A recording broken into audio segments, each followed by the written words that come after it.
ఇలా వడకి ఇలా బొక్క పెట్టుకొని నూనెలో వేగిన తర్వాత పచ్చిమిర్చి ఉప్పు దంచిన కారంతో తింటే ఉంటుంది నా సామిరంగా. సూపర్ అంటే సూపర్గా ఉంటుంది. సో నాకు ఇష్టమైన ఫుడ్ అయితే ఇదేనండి. అసలు రాయలసీమలో ఈ వడకి చాలా ఫేమస్.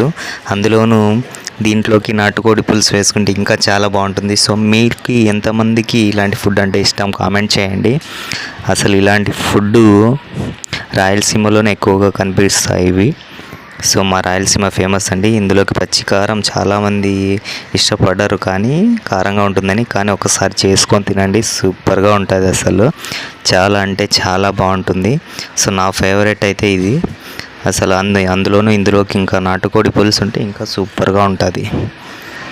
సో మీకు కావాలా? అయితే మీ ఫేవరెట్ ఫుడ్ కామెంట్ చేయండి.